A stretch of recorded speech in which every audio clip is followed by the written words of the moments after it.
এই মুহূর্তে আপনি নিজেকে আসলে কিভাবে তৈরি করবেন given retrospectively you are 15 years ahead। মানে এখন যদি আমি আবার ব্যাক করতাম এক্স্যাক্টলি হ্যাঁ 11তে আমার ইউনিভার্সিটি ফার্স্ট হ্যাঁ, তাহলে আপনি এখন 2011 সালের ফার্স্ট ইয়ারের সাকিব চৌধুরী, আপনি এখন what would you tell to yourself? আমি যেটা করছিলাম তখন, জি, আমি ওইটাই করতাম। আচ্ছা, I would not change much.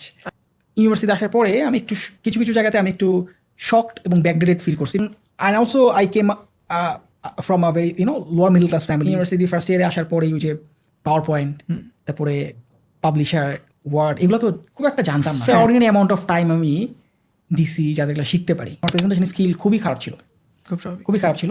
But now one of my core strength is presentation. Great.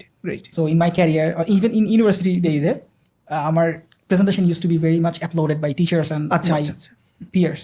আর এখন তো আলহামদুলিল্লাহ প্রেজেন্টেশন তো এটাই ওয়ান অফ দ্য কি স্কিল। কিছু কম্পিটিশন আমি জয়েন করতেছিলাম, আচ্ছা, ওগুলো একটু বেশি বললে ভালো হতো।